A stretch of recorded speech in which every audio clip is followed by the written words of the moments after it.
Boa noite, hoje quarta-feira, 25 de abril de 2012, agora 8 horas e 15 minutos, está no ar o Jornal do Sul de Minas e nós estamos recebendo, para nossa satisfação, né, a professora Maria Helena Braga, secretária municipal de Educação de Poços de Caldas. Boa noite, professora. Boa noite, a satisfação é toda minha.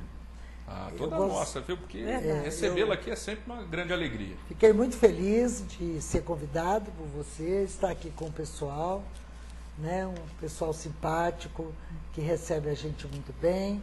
Eu fico muito feliz de poder estar aqui para a gente falar de um assunto que me empolga, né? Que é a educação. Com certeza. Eu também dou meu boa noite para o Hélio Scalvi, nosso debatedor. Boa noite, Fábio. Boa noite, Carol. Bem-vindo, Hélio. Querida Boa noite. Secretária e professora Maria Helena Braga.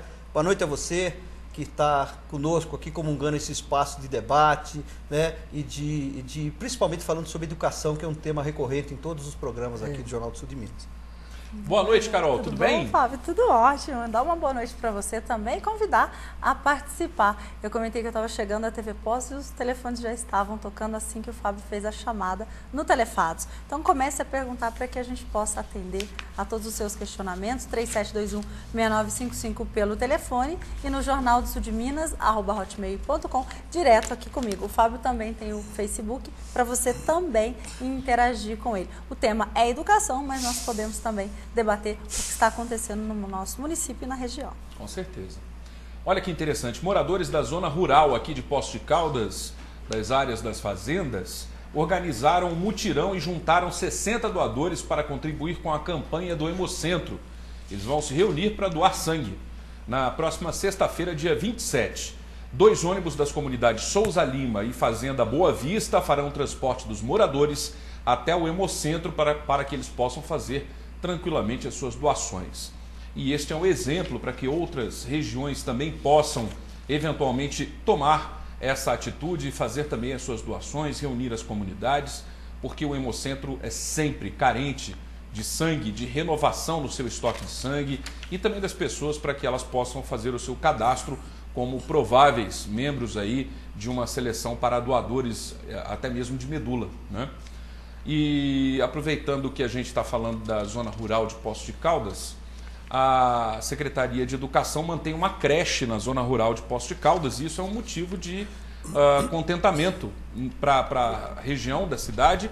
E há a perspectiva de aumento de mais alguma creche em outro ponto da zona rural? Olha, nós estamos em fase ainda de experiência, porque nós percebemos, né, através da diretora, da Carol, que as crianças ficavam debaixo dos pés de café, né, nos carrinhos ou em caixas, enquanto as mães estavam colhendo café. E isso é um perigo, porque é duro, né? É duro. No cafezal tem muita cobra, né? Eu que vim de uma região assim, de zona rural, eu conheço bem essa história de apanhar café. Então eu eu comentei com o nosso prefeito, ele falou, não tem condição. O que nós podemos fazer lá? Eu falei, só se a gente colocar uma creche, mas na zona rural vai ser inédito. Eu não conheço nenhum município que tenha creche na zona rural. Então nós começamos, estamos com 38 crianças. Vamos agora aumentar uma sala na escola Lúcia Sacomã, porque vai precisar de acudir melhor o berçário, dar uma infraestrutura melhor, e a gente está feliz com o trabalho que está sendo realizado. E as famílias ficaram muito felizes. É isso que eu ia perguntar, o resultado disso, porque a pessoa sente o reflexo dessa disponibilização dessa estrutura na vida dela cotidiana, tem uma diferença, né? E a família se sente tranquila, né? E o trabalho até rende, porque você com uma criança perto, de qualquer forma, você não consegue se dedicar só àquilo, porque toda hora você está olhando aquela criança, né? É verdade. Então as famílias ficaram muito felizes e a gente mais ainda, né? De poder começar esse trabalho. Hélio? Professora, eu quero rapidamente fazer uma análise aqui da educação no Brasil nos últimos 50 anos. Na década de 50, nós tínhamos aproximadamente 36% das pessoas morando na zona urbana e nós tínhamos 50% de analfabetismo. isso foi aumentando o número de moradores na área urbana e fomos passar para cerca de 80% hoje de pessoas vivendo em cidades em vez de viver no campo. E o índice de analfabetismo decresceu muito. O que eu queria perguntar objetivamente para a senhora é o seguinte: a senhora acha que aquela educação que nós tivemos, quando o ensino público era de grande qualidade, mas o acesso era para poucas pessoas, hoje nós temos uma grande quantidade de escolas e aumentou muito, exatamente, de empreendimento.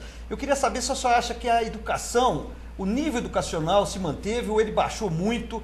Por que o Brasil apresenta aí nos exames mundiais índices ridículos de resultados com relação à educação, principalmente em matemática e em outras áreas? Olha, eu considero que a educação avançou muito. Só que ela avançou mais no quantitativo do que no qualitativo. Universalizou o atendimento, que era um compromisso do país perante a Unesco. Então, universalizou realmente. Agora, com essa universalização, o trabalho do professor atendeu a todas as camadas sociais. Então, dessa forma, nós estamos trabalhando com a formação continuada do professor, para que ele possa trabalhar quantitativamente. Nós temos todas as nossas crianças na escola, sim, mas trabalhar também qualitativamente com ensino de qualidade, com ensino tecnológico, né, com o uso das ferramentas tecnológicas, dando ao aluno uma formação de espírito crítico, porque nós sabíamos muito conteúdos. Nossa geração era muito conteudista, muito da memória, mas nós não tínhamos o espírito crítico que hoje os alunos de 12, 13 anos têm. Tem um acesso maior à informação aos alunos de 12, 13 anos? É verdade. Mas será que existia uma diferença na preparação do professor de antigamente como professor de hoje? Existia, porque o professor da minha geração, por exemplo, eu que tenho 60 anos, 66 anos, era um professor elitizado. Os professores davam aula de terno, gravata, as freiras, né, eu fui de colégio de freira, as freiras que eram professoras dedicavam 24 horas por conta disso. Então, era um professorado elitizado. Hoje, o professorado está em todas as camadas sociais. Foi uma ascensão também da classe média, né, se tornar professor. E isso faz com que nós tenhamos que ter muito cuidado para que o professor esteja muito ligado e atualizado no momento de hoje. Professora Maria Helena, eu concordo com a senhora, mas eu acho o seguinte, é que naquela época o professor, ele era uma pessoa respeitada na sociedade, era uma pessoa conhecida por todos, tinha um excelente preparo, tanto que transmitia ensinamentos de alto nível para todos nós. Hoje, o professor tem problemas, tem que trabalhar em vários locais. Tem 2, 3 empregos. O salário é baixo, o respeito também tem uma conjuntura social em que as crianças hoje já não respeitam mais o professor e os pais pensam que escola é lugar de educar filho, né? Quando não é. Não é. Eu acho que também é uma gama de informações muito grande, que não existia antes. Exatamente. Que as pessoas não estão ainda preparadas para digerir tudo isso. A pergunta que eu faço para a senhora é o seguinte: está em debate no Brasil, inclusive nós tivemos outro dia entrevistando o professor Yuri, um percentual de 10% do PIB para a educação. Você acha que isso seria o caminho certo? Seria realmente investir como fizeram países como a Coreia, como a China, como o Japão? Não é só isso, mas isso daria uma grande força para que a gente pudesse trabalhar e investir, não só na capacitação do professor, mas na sua valorização através do salário. O professor ganha mal no nosso país. Todos os segmentos. Ele ganha mal. Ele ganhando mal, para ele sobreviver só como professor, ele tem que trabalhar de manhã, à tarde e à noite. E às vezes, ele chega em casa, tem os compromissos familiares, então, e às vezes não dá tempo nem de preparar as aulas. Antigamente, que não tão antigamente também assim, porque nós não somos tão velhos assim, mas o professor era assim, o advogado dava português, o padre dava latim. É verdade. Não era verdade? É verdade. O engenheiro dava matemática. Hoje, nós temos uma habilitação específica para que o professor entre em sala de aula habilitado, para ser professor. Então, isso é importante. Esse ganho foi importante. Mas agora nós temos que corrigir aquilo que ficou defasado. E o salário é uma das situações que gera esse problema. O salário. E como é que a senhora avalia essa questão estadual, por exemplo, dos professores? Sabemos, lógico, que não é da sua alçada, não está diretamente ligado, mas qual a sua visão em relação a essa problemática que se instalou no Estado? Olha, o Estado, ele organizou montou uma comissão para fazer um estudo sobre a situação de cada professor para que pudesse acertar de acordo com a lei do subsídio e outras situações que o governo Anastasia se propôs a realizar. E o resultado não foi satisfatório. Os professores estão extremamente insatisfeitos, o governo é muito longe do professor e traz ao professor um estresse e uma insatisfação que isso vai pesar no trabalho, no ato de ensinar.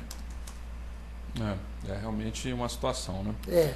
E uma pergunta que eu tenho para fazer em relação a, por exemplo, ela é mais comportamental, né?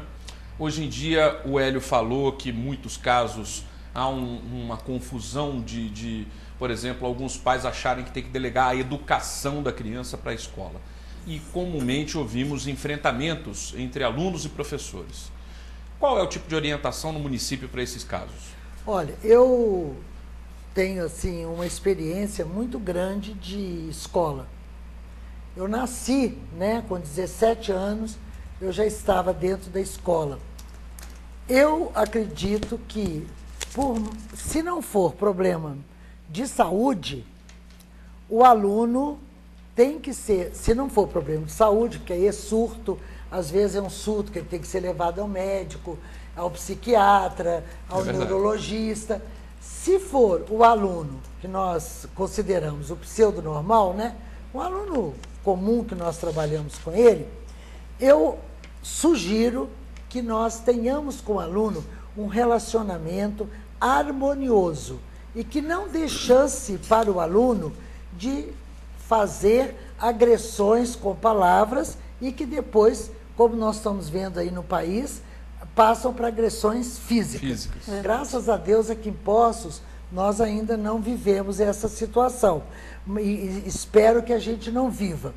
Inclusive, hoje, eu distribuí na reunião de diretores uma lei já homologada do projeto de lei de uma deputada do Paraná, do PP do Paraná, dizendo, regulamentando a suspensão do aluno que não respeitar o professor e dando para a escola a oportunidade para que ela chame a polícia realmente, se o aluno não respeitar. Porque cai no caso de segurança. Cai no caso de segurança. Agora, nós precisamos de ter nas famílias, como vocês abordaram aí o tema, a situação da família, uma parceira, e não a escola tomar o lugar da família. Nunca a escola vai ser família e nunca a escola vai conseguir fazer o que a família deve fazer, que é estabelecer limites para os seus filhos, que é educar os seus filhos, que é orientar os seus filhos, que é participar das atividades da escola. Ela não tem que ensinar dever de casa para os seus filhos. Por isso que o Brasil está lutando por horário integral. Agora, ela tem que assumir a sua responsabilidade de educar. Tá certo. É a oportunidade também para você participar. O nosso telefone 3721-6955. Eu já estou com o post aqui no Facebook, Fábio Zambrano, para você também mandar as suas mensagens, as suas perguntas. E a Carol está no MSN, no Messenger, Jornal do Sul de Minas, @hotmail.com, 3721-6955 ao telefone para você fazer as perguntas. Tem a participação aqui do Bastos Chachim e ele diz: boa noite, uma ótima noite, trabalho a todos. Por favor, mande um abração e um beijo na Maria Helena, adoro e admiro muito ela e ela sabe. Se não tivermos educação no nosso país em todos os sentidos, não vai para frente. É verdade, eu agradeço. Na época dele, ele conta aqui que cantava o hino nacional antes de entrar em sala de aula. É verdade. E era comigo. E hoje nós temos uma lei que semanalmente toda unidade escolar deve cantar o hino nacional. É uma lei que foi assinada pelo vice-presidente que estava na presidência, José de Alencar, na época do presidente Lula. Então, esses valores patrióticos, valores morais, valores de respeito, valores de família, a escola tem que trabalhar sim com eles. Mas quem faz a educação do ser humano é a família. A família seja estruturada da forma que ela for. Pode ser uma avó, uma mãe e uma criança.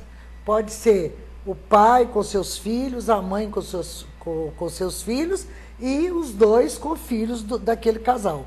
Só que dentro de casa tem que haver conversa, diálogo e harmonia, mas estabelecendo os limites. Limites. Vamos até aqui, daqui eu não posso mais.